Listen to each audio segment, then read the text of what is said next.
usefulness.com and d20radio.com.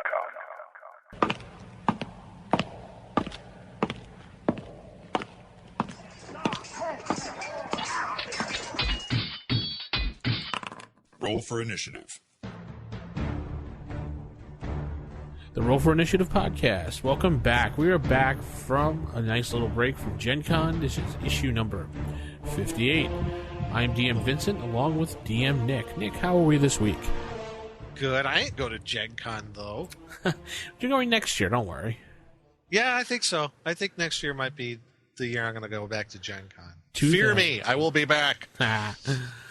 So we're back. Jason is busy tonight, so he was unfortunate. He told me to say hi to everyone out there. He was a little busy tonight with some things at work, so he couldn't join us for a recording. But we will trudge on without him tonight into his spirits. Yes. So how was Gen Con overall?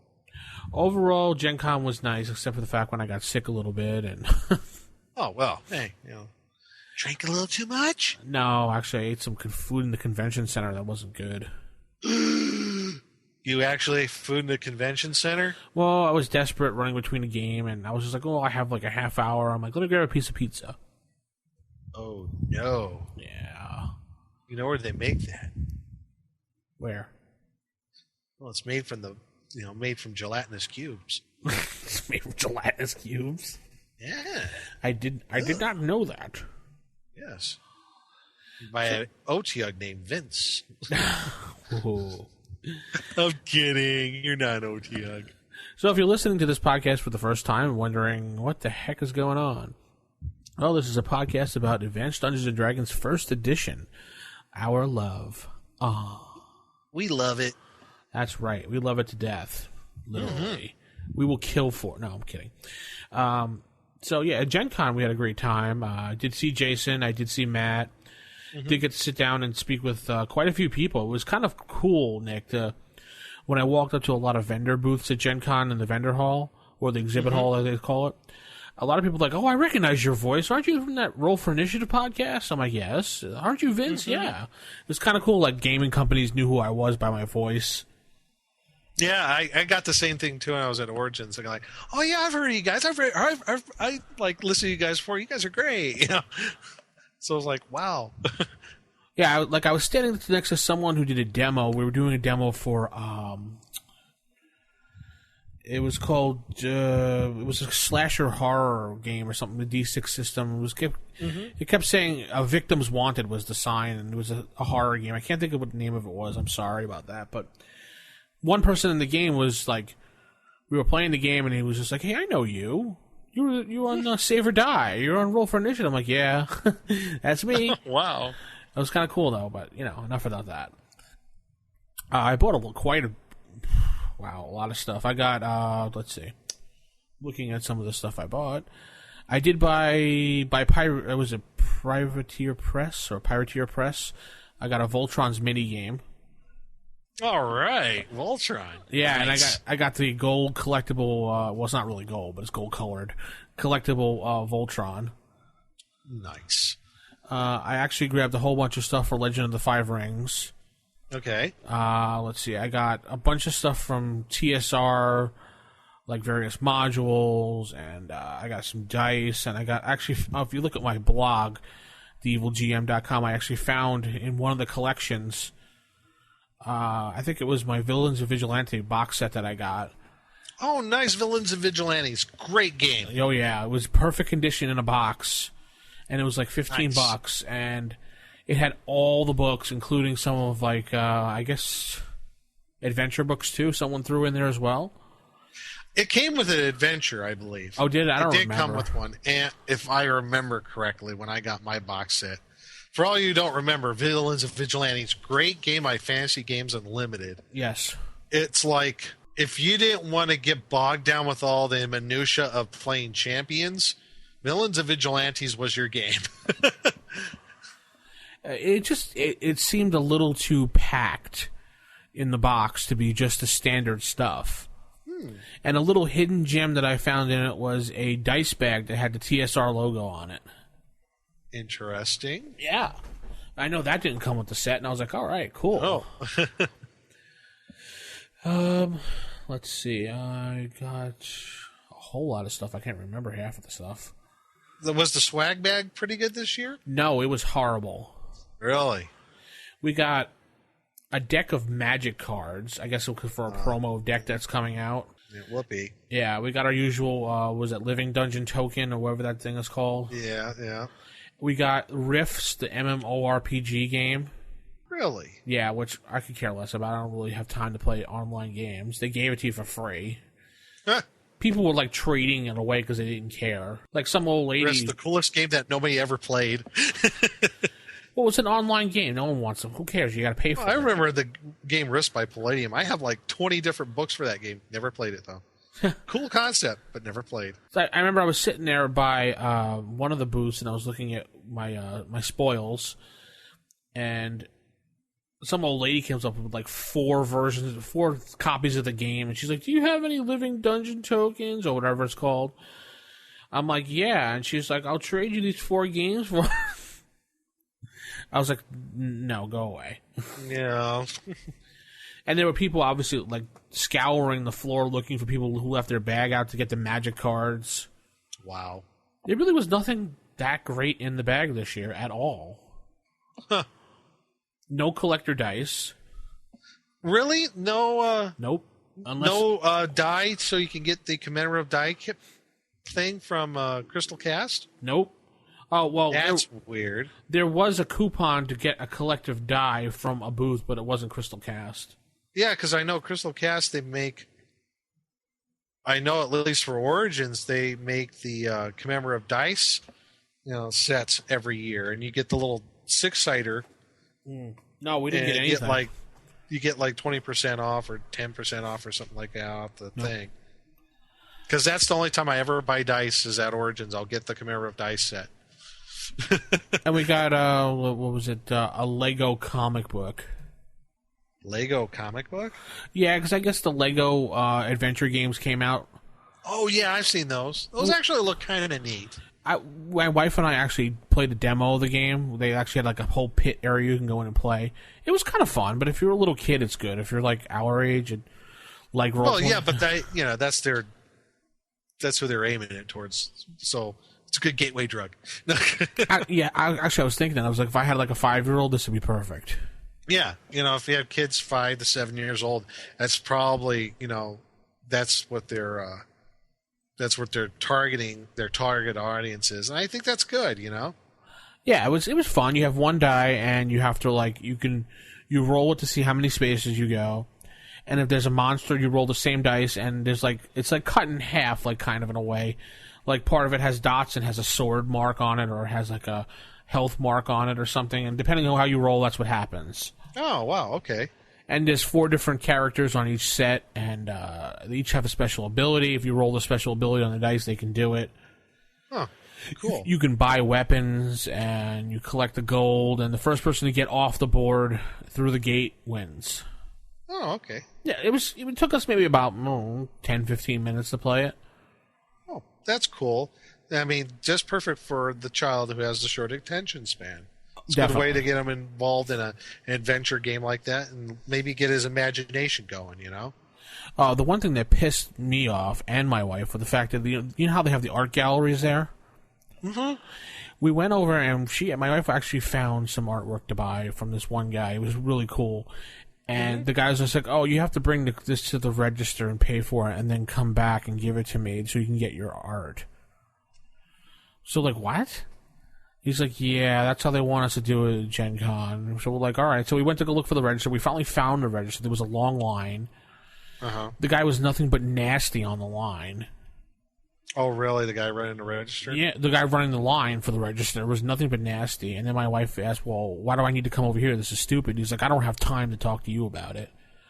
So she snapped back, "Well, if you have time to take my money, you have time to tell me why I'm here." He changed his tune real quick then. He said because Gen Con has to get their 10%. Wow. Really? That's the only guaranteed way. Interesting. I told her just to go back there and just be like, "Listen, I'll give you the cash right now." And just, so if the guy was asking $5, go like, "Listen, I'll give you $7 right now." Yeah. But no. Yeah, and then I spent some time at the Cthulhu Tech booth. Oh, yeah? How was that? Fun. That's actually a cool game. I don't know if you ever looked into it. It's kind of like Lovecraftian Cthulhu with a mix of Robotech and a mix of anime. Yeah, I've seen stuff at at Origins. They have Steve Jackson Games has like a booth.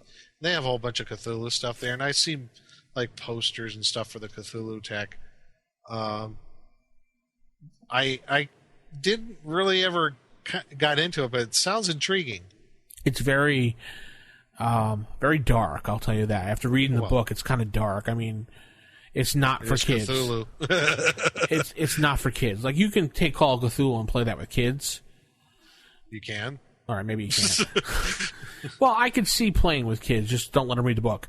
And but no, this book is very dark and very, like, you know, set in the future. And there's like this alien race taking over, and the humans and another race band together to fight against them. And they use mechs, like in Robotech, to fight. And there's these cults and these hidden old gods and everything. It's really cool, actually. This sounds really interesting. I'm gonna have to check into that. That sounds like a pretty cool concept. Yeah, the dice system is you roll the d10s, and you can pick a combination of what you want. So you can either pick the highest roll, if you roll 5, 6, 7, you can pick the 5, 6, 7 and add together. It's kind of a weird system. Yeah, it's interesting. So, yeah, and then I went over to the Eclipse RPG game booth, and I played there. That's another sci-fi game. That got really good ratings last year at Gen Con. Spent some time there playing. That was a sci-fi game. Kind of reminded me of Serenity or something. Oh, cool. Okay. And that's pretty much Gen Con in a nutshell. Didn't get a chance to record a show because never can connect with Jason. We were all busy. Either I was playing a game, or he was playing a game, or we were busy doing something with... He did tell me he did have a chance to sit down with Peter Atkinson. Wow, really? And he had lunch with him to talk about gaming conventions. Huh. Yeah, because when I met him, he's like, yeah, I just finished having lunch with Peter. I'm like, what? Really? Cool. Yeah, he talked about Low Tech Con with him. Low Tech. Oh, yes. RetroCon? Yes, RetroCon. Now he's going to kill me. Anyway, yeah, that was pretty much it. And I went to the D20 radio seminar, how to create a successful podcast, and got made fun of by them because they said I host too many shows. So Seem to be doing okay, though, Vince. Yeah. Oh, I got the D20 commemorative Gen Con dice, though. Oh, that's cool. Yeah, they were pretty cool. D6 dice with the D20 radio logo. And that's really Gen Con. I mean, next year is like... They moved the dates up again. I don't know why. Oh, really? Next year it's the 16th through the 19th. Yeah. Well, that sounds like more the traditional time. Mid August. But then in 2013, they moved it up again. But then 2014, it goes back to the beginning... And it goes, what is it? It's got some weird dates, like the beginning of July, the end of July, actually. Well, I know there's a lot of people that are really ticked off about Origins changing their dates. Yeah, what did you say they were again? June? They're going to be... Well, they're normally at the end of June, but I guess for the next 2 or 3 years right now, it's going to be... Instead of like at the end of June, it's going to be like more like the middle of June, which is going to be a big hit on them, in my opinion, because that's one. A lot of families, their kids are still in school. Yeah. A lot of people will schedule, who are gamers who have families, they schedule that time to go to Origins as kind of as a part of their summer vacation time. And plus, you got kids, even if they are local, still want to go, but they're still in school. They can't go there the whole time. Guess where they're going now? Gen Con. And they're going to be going to Gen Con. So there's been I know there's a big petition thing going on Facebook to try to get it changed. Well, I know a lot of teachers are mad about it because one of the things they do cater to, people they do cater to are teachers. There's like a special Origins Hall pass for any sort of teaching, and that you pretty much get in the convention for free. Yeah. They do the same thing for military too, but yeah, I don't understand why they're changing the dates. I think someone said it had to do with if they move it a little bit earlier, that the convention hall is cheaper to rent because it's not during the official convention season of the summer. Wow. So, well, I know a lot of vendors were saying that they're not going to be going to Gen Con to Origins next year because of the low attendance. Yeah, attendance was probably just as low as in the past 2 years has been pretty low. I know I'd say it was about the same as last year. I know the folks that I was sitting at with in Cthulhu Tech, the Wildfire, I think the name of the game company is. The guy was questioning whether he was going to go to Origins or not next year, dude, because it was so low the attendance. He said. So yeah, that was pretty much all we can really say about that. Attendance is down. People were deciding not to go. So we'll see what happens. Hopefully things will get better. It's 2012 coming up. End of the world's supposed to happen. So who knows? Yeah, maybe it'll blow up. People just might go to both of them. Go out with a bang. Boom. So tell me, Nick, how many stars do we have this week? We have we got 2 new stars up on iTunes. Yeah. One that came from. Let's see. I'll read this one first because the other one needs a bit more of explanation. This is the most recent one by Hellviewer and gave us 5 stars. Oh, thank you. And Hellviewer says, "Love the show. ... Pod fade? No, we're still here." Yeah, we're still here. Yeah, we're still here. Just a little bit of a, we had a bit of a break, something, with Gen Con and things like that. So, because we do this when we have our time, because we do this because when we have the time. So we usually try to stay on schedule like once a week. So we do our best, but we're back. And one before that by Galfridis gave us 3 stars. He says, meh. Well, meh to you. Meh.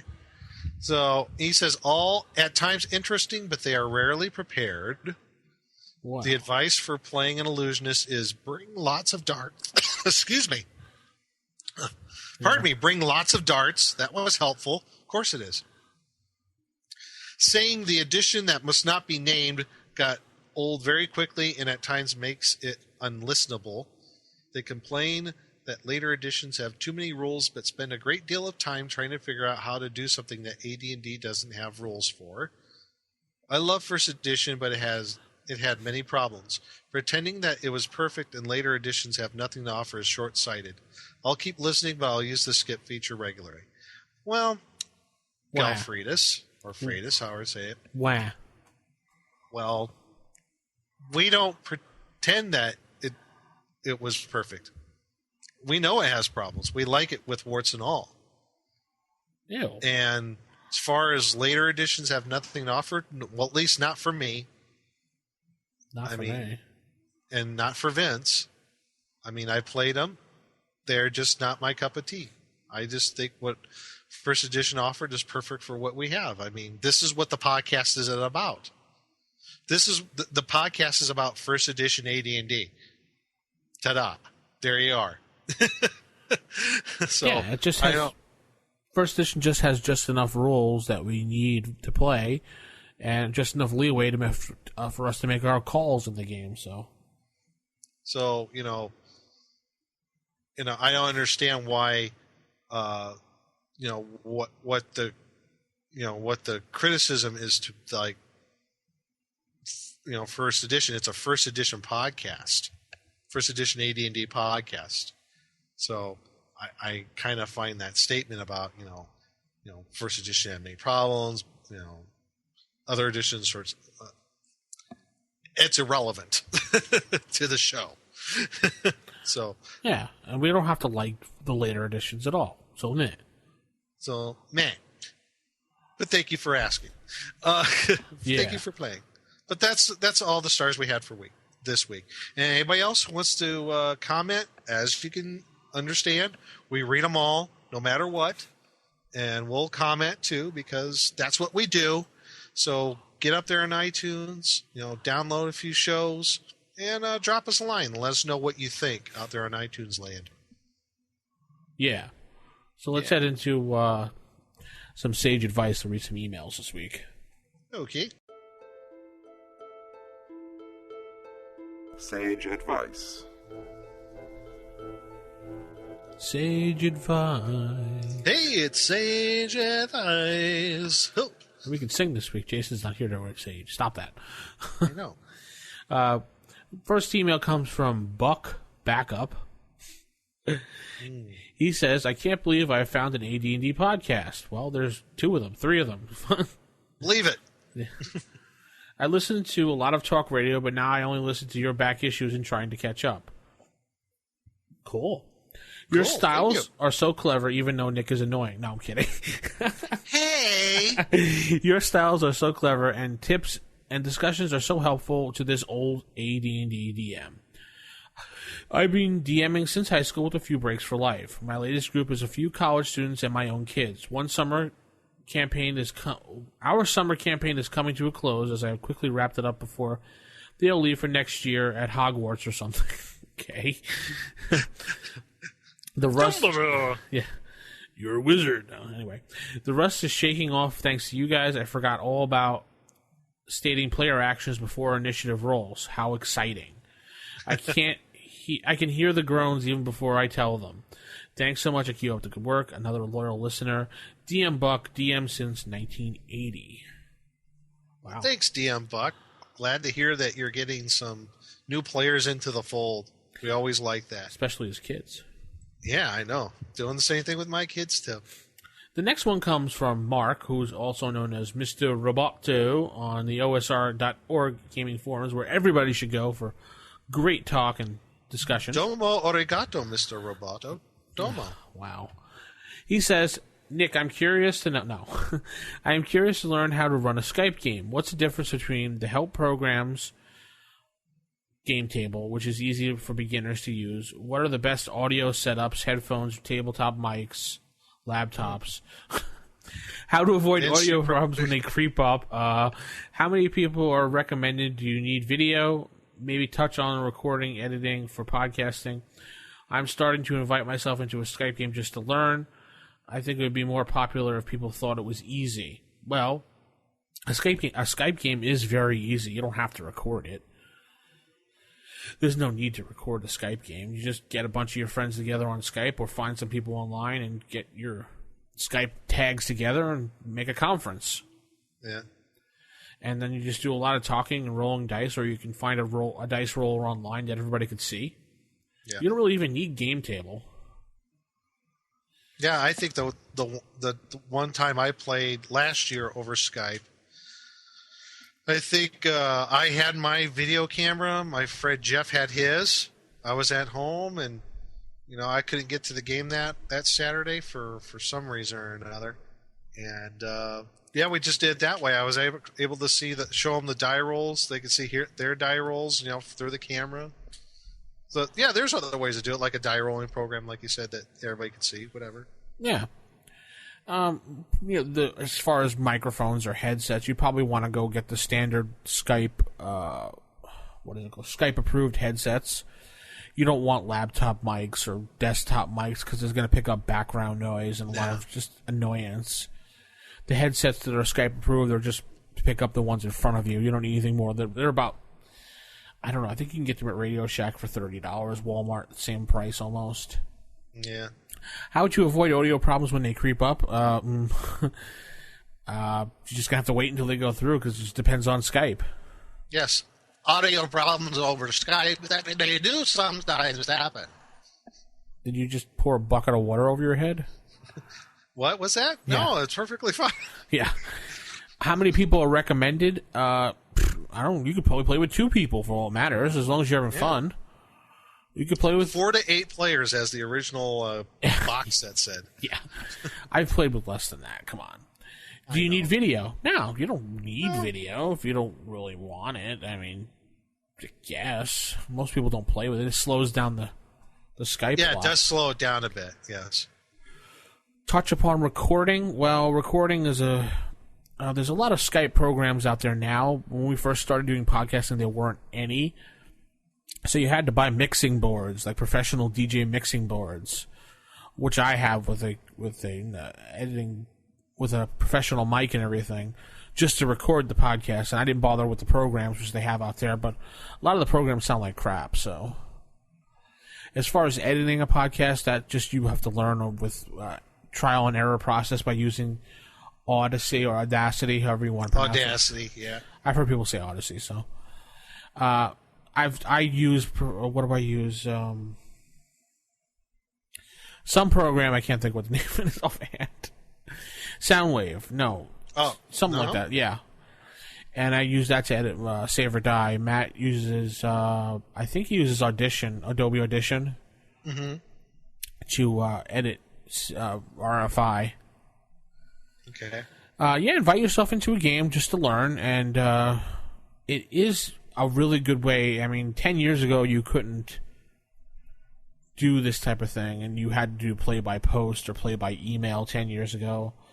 Now it's just, you just as long as you have a fast enough computer, or not even really, as long as you have a good internet connection, you could jump online Saturday night and be like, hey guys, let's play a game, and everybody sits down as their munchies and their soda, and they play a game. Yep. And you don't have to worry about the commute going home. Yeah, and you can sit there in your boxers, and no one will know. Oh, I do that even at my regular game night. No. Or do I? I don't know. It Depends. Want to know. Depends how late it is. Yeah, right. Next email comes from Mike. Moving right along. Yeah. I ran across a post in Make Scene blog about 3D printing company that makes custom dice. Just finished your podcast with a 10-foot pole about dice and thought you might want to check it out. This site is called shapeways.com. Go to the Games tab and select Dice. They have 23 pages of custom dice. My favorite is the Thorn set at the top. So that'd be kind of cool. If you want to make your own dice, go there. Yeah. That sounds pretty slick. I have to check that out. Yeah, thanks for the tip. Yeah. Someone asked if this is the RFI podcast email address. I said yes. Ta-da. Yeah. Da-da-da-ba-da-da-da. DM Jerry writes in and says, what rules do you use for spell books? Specifically, how much is one? How big is one? How many spells on a page? How much is a page? Any special inks or papers needed? Are there such things as traveling spell books a la Unearthed Arcana? Where does one keep their main spell book while adventuring using the traveling book? You get the idea. Yes. Yes, that's the answer. Yes. Next email. No. Actually, I do have an answer for this. Dun, dun, dun. Oh, I'm sorry. Dramatic pause. Yeah. I'm trying to remember if there was an article for Dragon Magazine about this. I believe that there was, but if you want to find something that you might want to port over into first edition AD&D, there, if you could find it, the Spellslinger's Guide for Hackmaster 4th Edition has rules in there all about spell books. The different types, the traveling spell books, type of covers, type of paper, type of binding, weight, dimensions, number of pages, special covers like made from dragonhide, who knows what. There's like several good pages in that book, that Spellslinger's Guide for Hackmaster 4th Edition, that you can easily port over into first edition and use those rules for that. Not a problem at all. So in first edition AD&D itself, I've never really run into that sort of thing. Have you, Vince? I mean, No, Maybe I think just kind of just wing it, right? yeah. I mean, I think we ran into it one adventure when we all fell in the water, and the DM made a big deal about, oh, your spell book's wet. We were just kind of like, whatever. I don't really care. Obviously, not the great DM Joe. No. But it sounds like he's looking for something to where maybe this is a campaign setting where it's really leans towards the magic user classes and want to kind of get a better, it's a little more detail into that sort of thing. So that's where I would point to. Port over that Spellslinger's Guide from Hackmaster 4th edition to 1st edition. It's not a problem. Well, I remember the traveling spell book was supposed to be, when they wanted to make sense out of, well, where's a magic user keep that big giant book? Mm-hmm. So yeah. I've always considered the spell book to be magical in a sense of that it was a small enough book that you can carry it in your backpack, and when you flip the page, it goes to another spell. It's kind of like a magical flip. Uh-huh. Like, it looks like it has pages in the book, but it really doesn't have pages in the book. You understand what I mean? Wow. Oh, wow. And when you flip the that's page, a it's cool kind of like a concept. magical page. It'll just another spell, another spell, another spell. Sweet. I've kind of used that, but I know the traveling spell book was meant for like them to try to make some sense out of what happens. That they describe their spells that they travel with in this book, and keep their main spell book at home or in a safe spot so they don't lose it. Because supposedly, if you lose the main spell book, you can never cast a spell ever again in your life or something. I don't know. Know what I'm saying? Yeah, I do, but So, GM Jerry, that's all we can really tell you. yeah, some advice for you. That's why it's called Sage Advice. Yes, take it with a sage of salt. I know, that was bad.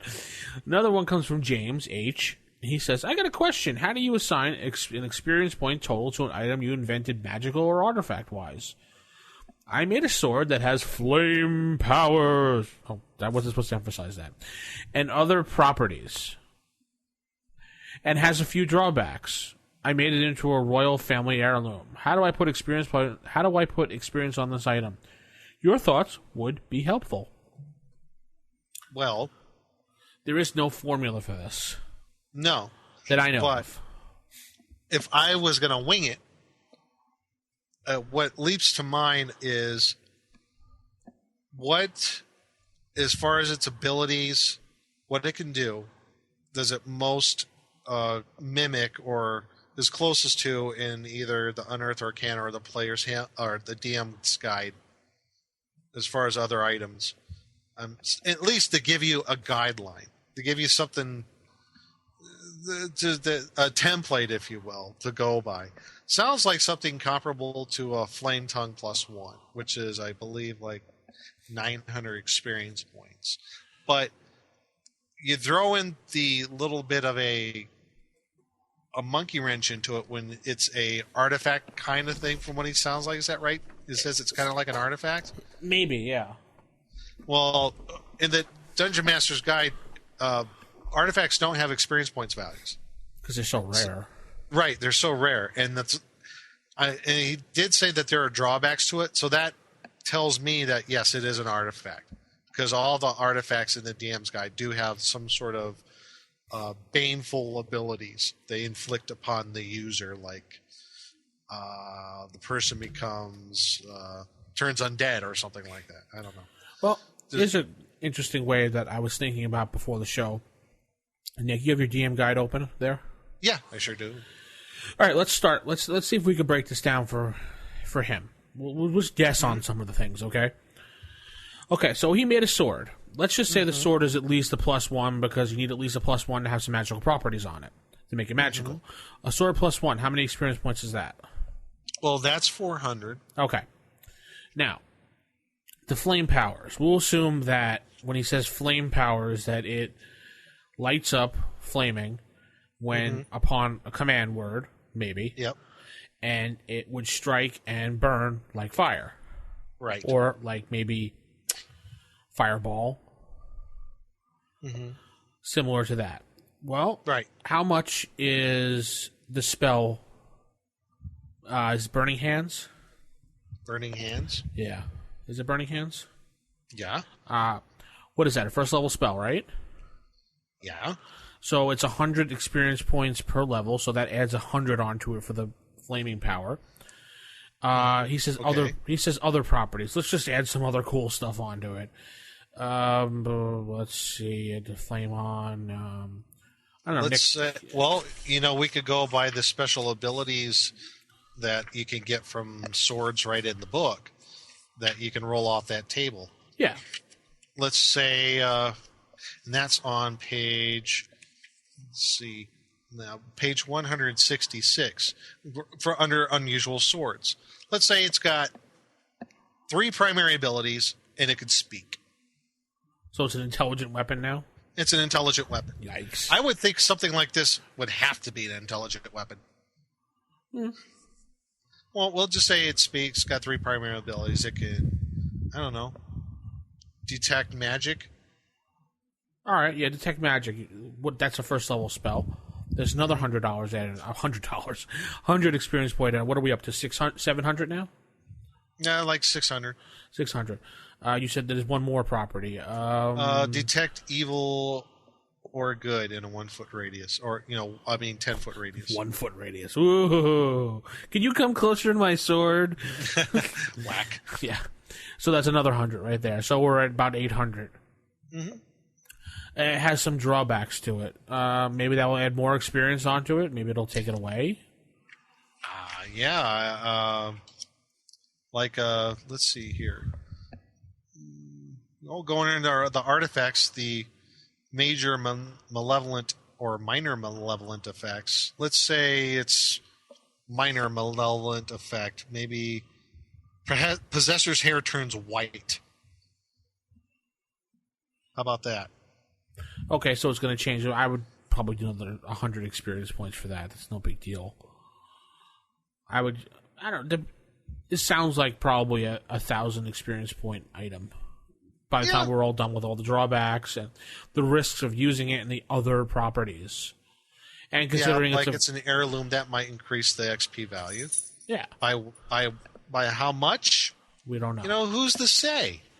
I would just go through the DM guide and look through all the spells and see how much each spell is worth and break it down that way. I mean, obviously it's a fireball spell, 6th level, right? No, 3rd level. Let me think. 3rd level. Yeah. 3rd level is fireball. 300 experience points. Obviously it's not going to be the same exact thing as a fireball. So you want to look at it and say, well, we'll cut it in half, 150, because it has the fireball flame ability. Maybe you can, when you take the sword and you chop, a piece of the fire flame goes flying out or something. So it does 1d6 points of damage. So you get 150 experience points for that. Just look at the charts and look at the experience there and just kind of hack your way through it. Speaking of Hackmaster, hack your way through it. Yeah. So what basically Vince and I are kind of getting around it here is there's no real clear-cut way to do it. But, we're giving you some ideas. And that's one of the beautiful things about the game is, if you want to, you can kind of wing it on some things. There's no hard, clear-cut way of doing it, and that's okay. As long as you're, for the most part, consistent, and it makes sense in a game with fairies and dragons and orcs. Yeah, as long as it makes sense, you're fine, yeah. For sage advice, go to rfistaff@gmail.com. You can email us that, or you can give us a shout-out at 570-865-4210, the RFI hotline. Yes, where Nick is standing by to take your questions and never give you answers. What? No, I'm kidding. Stupid cold balls, and I have to whip them into shape. And our last email comes from Psychic Love, and it says, you guys have won the jackpot. Yay. Thank you. Yes, thank you. Well, accept our check right now. Yeah. Here are your magic numbers. Yeah, okay, delete. I hate those emails. I think we should head into table manners, and that's the end of Sage Advice. Typical. Of all the evil creatures in the world, I'd like to find one with table manners. What, are you kidding me? I spent years cultivating the worst table manners on the planet. Table manners.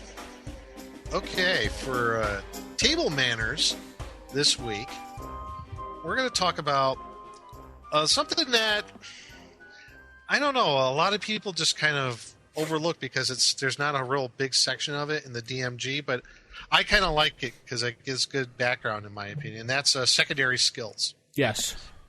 And what are they and how are they useful to your player characters? There's not a whole lot of it about it, just like 3 paragraphs in a chart on page 12 of the DMG. And basically what it comes down to is you're creating a character, and this is a way of maybe giving some background to that character if you want it. So it's kind of like the role play aspect of the character, adding a little more dimension to him. Instead of being just this one-dimensional character, you can make him into like this 2-dimensional or 3-dimensional character with these backgrounds. Oh, you roll up fletching or something, or you roll up sailboating or something, or something like that. Well, then you can take that and sit with your DM and be like, well, how about my guy was working on the docks and he liked fishing, so maybe when it comes to like catching fish in the water, he knows it better than other people. So the DM might be like, oh yeah, okay, that's cool. If it ever comes to you guys catching food, fishing, you would have an advantage over everybody else. Right. That's one of the things I like about it, and that's what kind of, in a nutshell, what that whole section really brings to light is you have a character, and before they became, Joe the fighter, maybe this person was a sailor, or a trapper furrier, or were they blacksmith, or a blacksmith, or a gambler. Just going through the charts here. Going through the chart here, and gambler would be cool, because then you'd have that compulsion to have your character want to gamble every time he's in town, and the DM could tease him with, oh, you see a good game of cards going on. It's like, ooh. Here's the thing that I like most about this section here, is when you roll up these secondary skills. And normally you just have one, but there's a chance that you may have a second skill that might be involved with your character. But the last paragraph was what, in my opinion, really hits home for this. When secondary skills are used, it is up to the DM to create and or educate situations in which these skills are used or useful to the player character. As a general rule, having a skill will give the character the ability to determine the general worth and soundness of an item, the ability to find food, make small repairs, or actually construct, quote, crude items. For example, an individual with armor skill could tell the quality of normal armor, repair chain links, or perhaps fashion certain weapons. To determine the extent of knowledge in question, simply assume the role of one of these skills, one that you know a little something about, and determine what could be done with this knowledge. Use this as a scale to weigh the relative ability of characters with secondary abilities. In other words, you don't have to roll anything. You just kind of wing it a little and just be reasonable about it, Yeah, if you have a cool DM, just pick something that interests you. Yeah, and as far as determining your knowledge, well, it's really between the player and the DM to come to agreement how much they would really know, and there's no roll needed. Just say, okay, like for our Joe the fighter who was a sailor in the past, maybe they are the parties in a situation to where they have to excuse me, navigate down a river, and there's some rapids ahead. Well, was Joe the sailor, was he a freshwater or saltwater sailor? Did he go on lakes and rivers, or was he mostly on the ocean and seas? I mean, those are those sorts of things and with his knowledge, would he still be able to, navigate through those rapids? So you come to an agreement with that. And that's all you have to do. No rolling needed. Best bet is that if you just want to roll, fine. Take it whatever you get, or just write on a piece of paper, while everyone else is making up their characters, jot down 10 things about it. So you get blacksmithing, jot down 10 ideas of a background of what your guy did before setting off for adventuring. That's cool. That's a good idea. Because 9 times out of 10, you give that to a DM and say, well, what do you think about these ideas I can use as a background? Maybe it'll help my character stand out. 9 times out of 10, the DM's going to be impressed with the fact that you took the time to do something with your character. He'll say, sure, just pick one. Mm-hmm. And then you have a background. And you have a cool skill that you don't, that you need during the adventure. So, yeah. Or you got a guy who was a thief. I mean, what would be the perfect one for secondary skill? A gambler, Or maybe he was locksmith. A locksmith. Yeah. Maybe thief could have been a sailor. Could have been a sailor too. Yar. So, yeah, I think these skills not only help with like situations that might come in the future, and you look at your sheet, it's like, oh yeah, that's right. I was a jeweler in the past. I know how to appraise that item. I could maybe figure out the relative worth of that gem. Yeah, exactly. You come in a room that you find 3 gems, you're just like, oh, I remember. Didn't he own that jewelry shop way back? That's right. Yeah. John, what do you think? He, takes a few minutes. The DM decides what to tell him, if he wants to make him a roll or not. At least he'd have a better chance than Bob the Fighter. Yeah. It takes that, vanilla, whatever character that you made, and just gives a little bit extra background, and a background that is useful, that could come into play later on in the campaign. So I like these secondary skills. I encourage people to use them. Lots of people forget about them. Yeah, a lot of people forget about it, and it's a combination of a good role-playing moment, and it helps with some cooperation between the DM and the player when certain situations arise where you have this skill, and then you just determine by talking out, does the character have the knowledge to succeed? I think the problem is why people forget about it is because everything's scattered between the 2 books of how to build a character. That right. you just really want to play, and you're just like, okay. And it's like, am I done? Can we play? Am I done? And it's just by the time you get to it, it's just like a. So for everybody, it's on page 12 of the DM's guide. Just to put that out there. And Nick demands that you use it. Oh, I don't demand. Oh, I encourage. No, demand. Okay, I demand. Yeah. So tell us how you use secondary skills in your game. Do you use them? Do you make up your own? Do you just use the list? Or do you have an expanded list? Well, yeah. Do you have third-editorary skills? That'd be tertiary. I know. I was just making a joke. Thirdinary. Cute. Yep. Anyway, rfistaff@gmail.com. You think I'm mad? Perhaps I am. What are you, a wizard, a genius? Darn. A perfectly good brain wasted. Game mechanics. So we have game mechanics this week, as usual. Yes. And we're talking about level limits. Yes. And people want to know why the level limits in the player's handbook are just like 11, 12. Why don't they go any higher? Yes. Because Gary decided, too bad, you can't go any higher. No. It's just that, I don't know. I don't know why he stopped at that certain level. I guess he figured that, by the time you're adventuring at that level, what's the point? Well, what character classes are you talking about? I know there are certain character classes where you can't really advance anymore in. Like the one that comes to my mind actually right here is the assassin. Right. For like there's on the assassins you can only really advance up to level 15 if I recall. Or even better,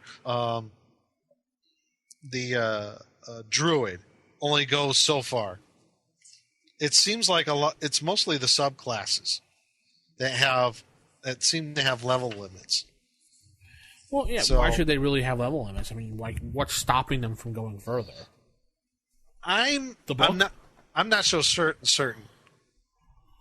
I never understood the reason why there were level limits or why there were classes that stopped at certain levels. What's stopping you?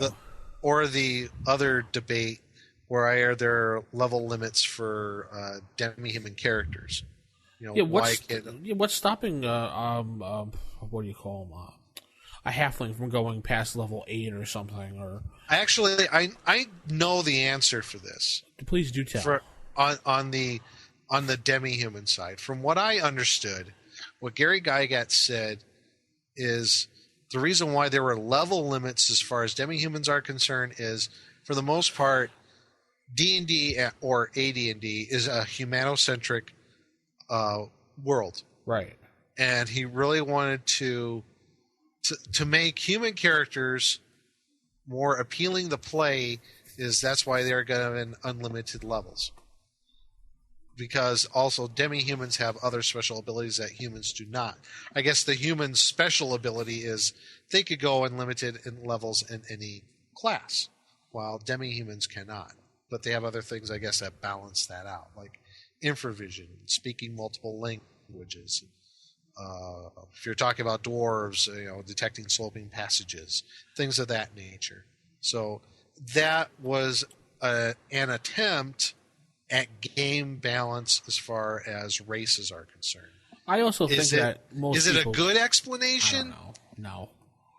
That's debatable. Yeah.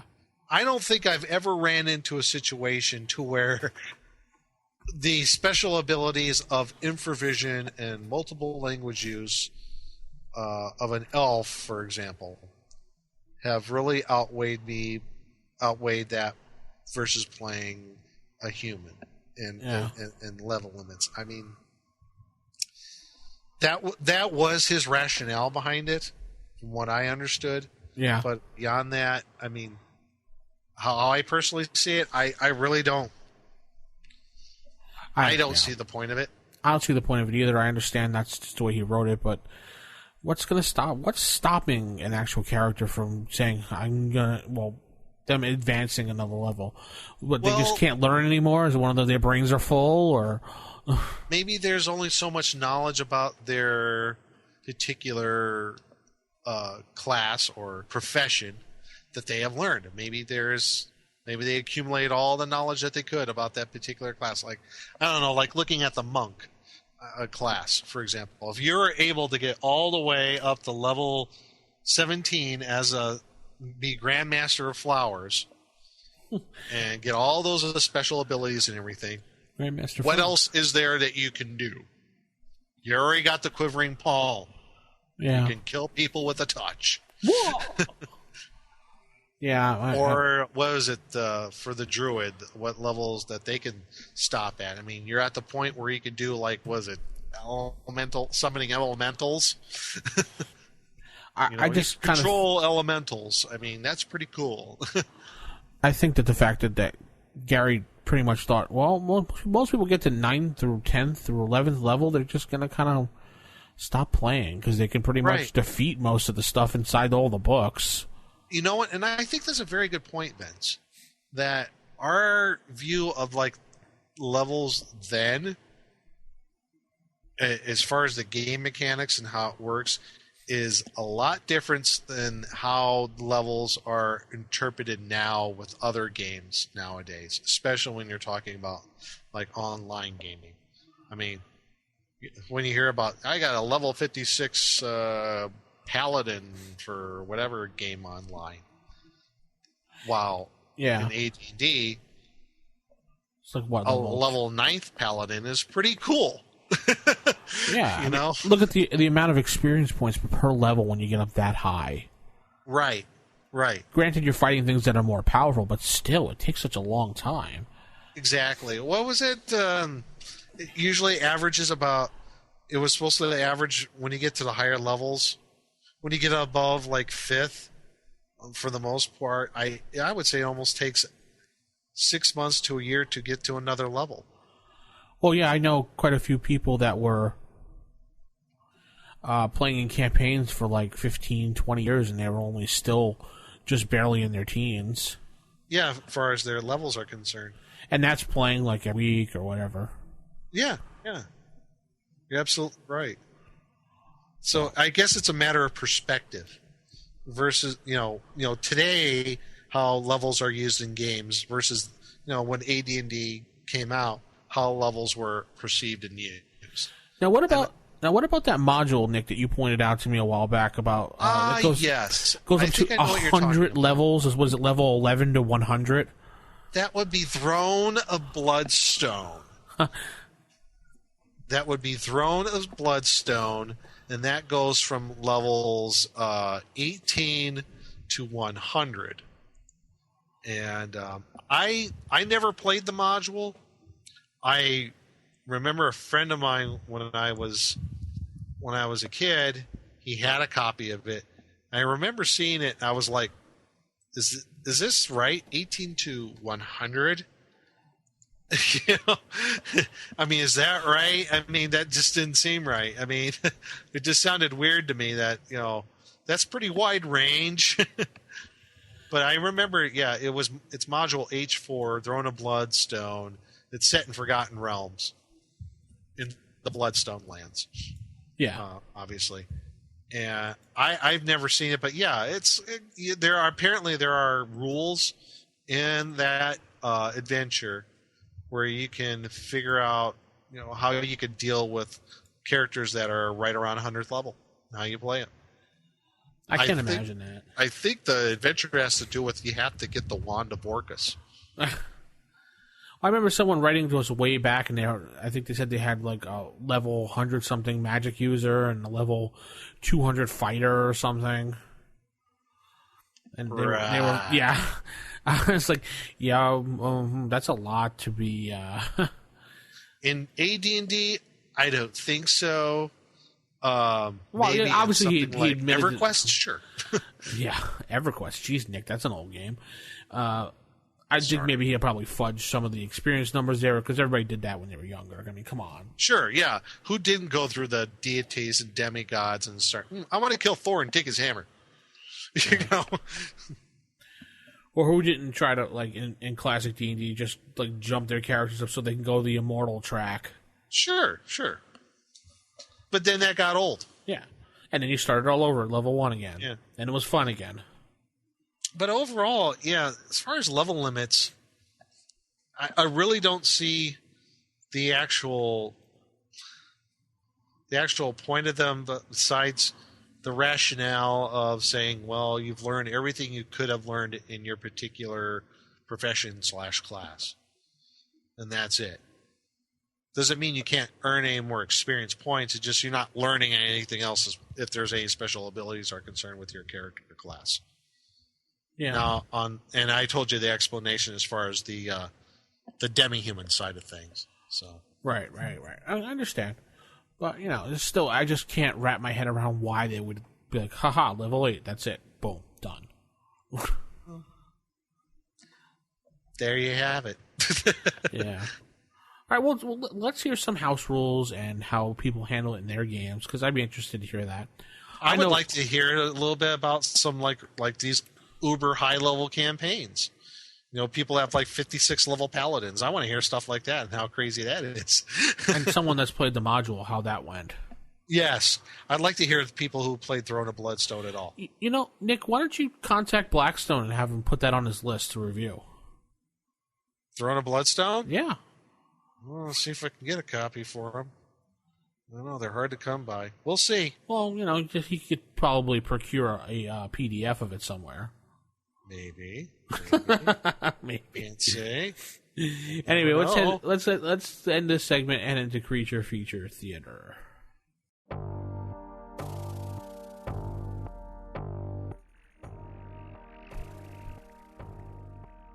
Creature Feature Theater. Creature Feature Theater this week. We go back to our old Stand By the Fiend folio because it has such cool, interesting creatures in it. This one's a little weird. Yeah, this one. Yeah, this is one of those you go, I see what they're going after, but wow. Was it called a Kamadan? A Kamadan. I would say a Kamadan, yeah. Or a Kamadan. It's, page 55 of the Fiend folio. And this is like, if the Displacer Beast wasn't freaky enough.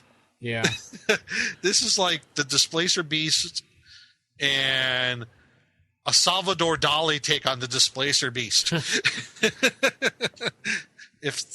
And he was taking acid at the time. Wow. Yeah.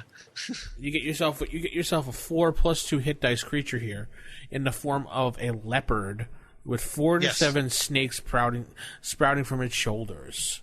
Mm-hmm. So it's kind of like a wacky Displacer Beast combination.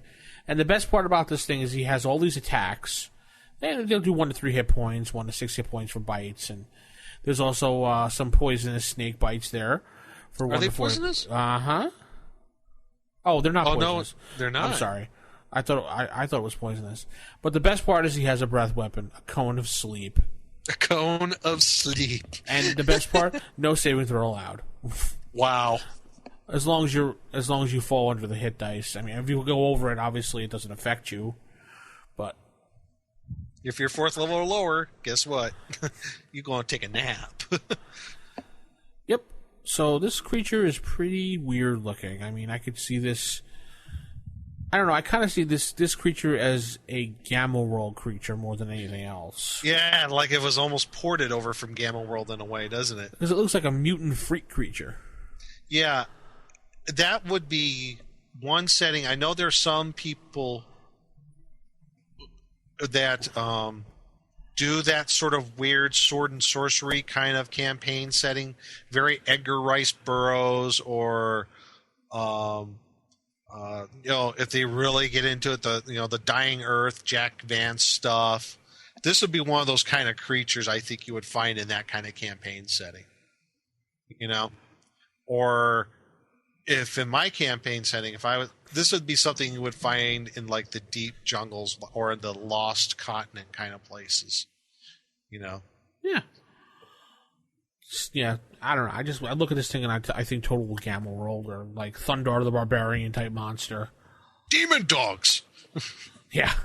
Ariel, Ukla, ride. Let's kill that. Yes. I don't know, I want that sun sword. Exactly. Yeah. And actually, wow, treasure type C. Mm-hmm. Really, where does he keep the treasure? Well, in his lair, because he's there 20% of the time. Oh. Pretty fast for the move, 18. Was a leopard. Yeah. The snakes are aerodynamic. Just to be mean, I would actually make the snake bites poisonous. Why not? Yeah, why not? Why couldn't there be one with poisonous snake heads? Jack up the hit dice and make it a poisonous. Yeah, why not? Yeah, make it like a 6 or 7 hit dice creature. Yeah, make every bite a chance to be poisonous. Yeah. That'd be maybe cool. not save or die, but maybe additional additional D4 damage for like a few rounds, something like that. Okay. Or maybe it paralyzing venom. So there we go. There's some ideas. You have to save versus poison or be paralyzed. I think the paralyzation would go perfect with the sleep cone. You know what I'm saying? The cone of sleep? Yeah, the paralyzation would go perfect with that. Oh, yeah, that would be. Yeah, I like that. Either you're going to get paralyzed or you're going to fall asleep.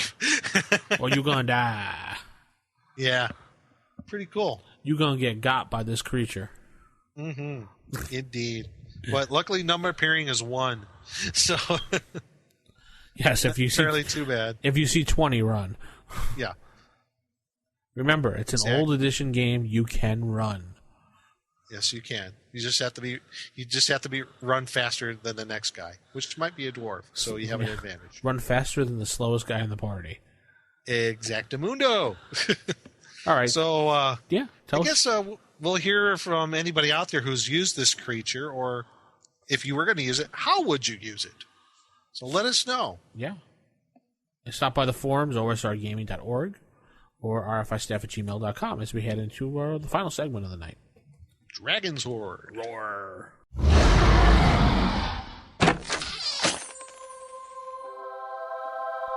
The Dragon's Horde. So we have a ring of telekinesis tonight. Telekinesis? Telekinesis?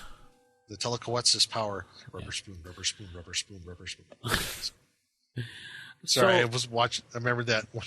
Yeah, I know what you're talking Remember about. C-Lab 2021? Yes. It's Telekowatsis power. Telekowatsis power, yes. Rubber spoon, rubber spoon. I used to love that cartoon. Yes, it was great. Anywho. Yeah. Okay. First thing I think about when I see this thing is Jedi. No. The force is strong in this one. The telekinesis is strong in that ring. Yes. It sounds kind of sick. Anyway, I don't know. I guess this item, the ability to give a player telekinesis, borders on the psionic thing, which I don't like.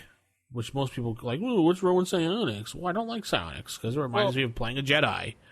Well, let's read what the ring does here. So, enables the wearer to telekinese objects in the same manner as the 5th level magic user spell. The amount of weight can be moved, however, is variable, and there's a chart you roll on, and the telekinesis takes 1 segment to act. With that being said, there's the one little caveat to the problem that you did bring up. Because, next thing you know, you got a guy dropping, 1,000-pound things on people's heads and just squashing them. I have to start assigning dark side points or something. I mean, come on. Well, here's the thing. If you notice, it has that little symbol next to it in the book, on page 131. Yeah. This is one of those rings where it could have a limited amount of charges, if so desired. These rings contain the most powerful magical abilities and may possess only a limited number of magical charges before being depleted at the DM's option. So we can give it like 5 charges. And that would be it. And then it just turns into lead. Turns into mud and it rolls off your finger. Turns into a lodestone and you can't lift your hand. Yeah, I don't know. Too powerful for me, in my opinion. What about you, Nick? Really? Yeah. I think giving it limited charges does balance that out. I really do. So I would not have too much of a problem with it. If you only give it 3 charges, it only has 3 tries, and that's it. And the beauty of it is, I wouldn't let the player know how many charges it had. Only I would know. Oh, I never tell players those things. Oh, okay. That's another discussion for another time. Yes, that's true. But I mean, if it didn't have any limited amount of charges, this is something that, this is almost borders on cloak of displacement annoying. In my book. Or like thinking about Gamers 2, the movie when he had the psychic energy blade. Oh, yes. The lightsaber.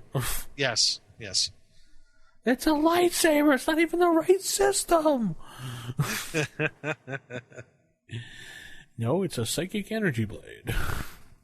But there's not a whole lot to it. It's just it can open up a whole bunch of problems for a DM. Now for a player, this is a great thing. Oh yeah. Oh, wait a minute! I could lift 500 pounds without a problem, and I could drop it on people's heads and squash orcs and God knows what else. Hey, great! I could see a player trying to do that and like picking up an orc and smashing him to the ground, and the fighter getting all confobbled and everything because he's trying to attack this orc that's going up and down, up and down. Yes. It's like, and it doesn't say how long it lasts either. The telekinetic power. I would think once it's done, it's done. I would do the same basis. Well, what's the duration of it? Would it be based on the spell? I would base it on the spell, or I would base it on how they would deal it when they used, actually, no joke, the Jedi Force powers for telekinesis, how they have say you use the telekinesis and you lift him off the ground and start banging him up and down. For you to keep control of him, you would have to make some type of concentration check. Some type of I guess I would base it off the magic user spell, how many rounds it would last. Or just you do it that way. Yeah. It depends on how you want to do it as DM. You have your option of using it concentration, or you can go over the whole spell aspect of it and limit it that way. Yeah. So that's the Ring of Telekinesis. I think it's too powerful. Nick, you think it's okay as long as it's adjusted? Yes. And limited. As long as you have the charges involved with it, then the Ring of Telekinesis. Rubber spoon. Okay, so we're going to say, let's head into the last segment of the night. I actually said the goodbye for tonight. Goodbye. No, I'm kidding. Okay. No, I just had a couple final words I forgot that I just wanted to talk about the game that I ran at Gen Con. Oh. Because I did run 2 games, well, only one. The second game I actually had to bail out on because I got sick. So I just wanted to... Oh, yeah, you ate that pizza made by that Otiug. Yeah. So I just want to apologize to those people that actually did show up for the game. And I do apologize for not being able to attend, but I had to stay close to the hotel room. Yeah. And the first game, it was sold out, but only 4 people showed up. So why would someone buy something for a game and not show up? I've done that. Really? Yeah. I mean, because I get sidetracked. Granted, it's like $4, whatever, $5, $6 for the game, but still, I mean. Yeah, I've done that. Something comes up, you're like, you meet a whole bunch of people, and you're like, oh, I haven't seen you like forever. You when want to go out? Oh, well, I got a game going on then. I could miss it. Well, the adventure that I did run off went really well, and I wrote up a party of characters, and half the party wound up keeping their characters because they thought it was a cool idea because I wrote it by hand on a piece of paper as opposed to using a character sheet, and they thought that was really cool for the old school touch. The first adventure was kind of like a sci-fi-ish type thing for D&D. They had to investigate this meteor that crashed in the mountains, and it was Expedition to Berry Peaks kind of way, huh? Yeah. And it was killing off the crops, and animals were going missing, and the mayor of the town pretty much wanted them to go investigate and just figure out what's going on or get rid of what's going on. So the players wound up going in there, and they found out that it was an alien. Well, I can tell you out of character, it's an alien ship that crash landed into the side of the mountain. And what basically they were orcs that were feeding the aliens food. And the aliens were laying eggs, and the little babies were going out munching on the little, like the corn and the animals out there and everything.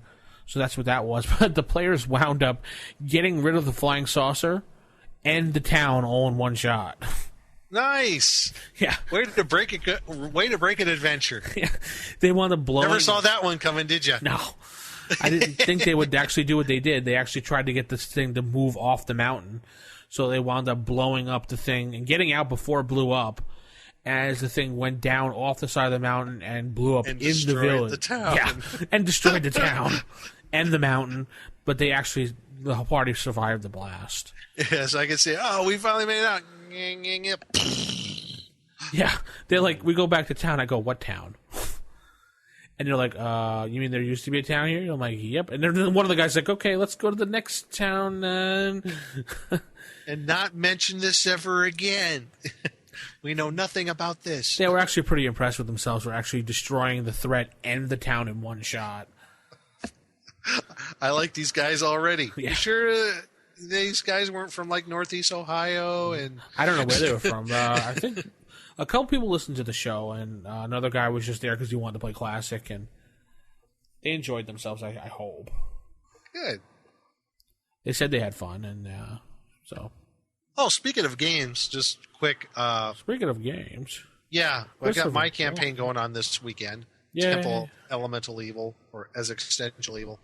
And sounds this week, they're going to be going into the temple. Yay. Sounds like they're finally going to get there. So, should be interesting. It'll be a good way to my send off from my friend Jeff before he heads to Afghanistan. So, be really, really cool. Yes, and I'm reopening up my Thursday night games, so. Yep. We should be doing the Book of Sorrows part 2 now, or no, it's 3, because the first was the Search, then it was Destruction, now it's the Keep Away game. Now I just hear a whole bunch of people out there in RFI land saying, "Yay, Book of Sorrows!" A lot of people actually keep asking me about it, and the players finally just decided, let's do it. Let's do it. Cool. Yeah, a lot of people were wanting to hear more of those. So, hell, I'll go on with it, yeah. Oh, and some late-breaking news. I have figured out a way to make a official DM screen, hopefully within reasonable price for everybody. We'll keep you people posted and see how it goes. Yeah, I've got the preliminary artwork done officially. I just have to put the layout together and hand it into the gentleman who'll be producing it. He's going to give me a prototype. I'll take some pictures and put it up on my blog and the website. We're talking probably about 2 weeks before we get a prototype. So Cool. But as soon as we get it together, we'll have Nick will have his, I'll have mine, and we'll take some orders for it for you guys who really desperately want a new screen. It'll be wicked cool. So I guess that's going to end the show. Okay. Keep original, keep old school, and good night, everybody. Night, everybody.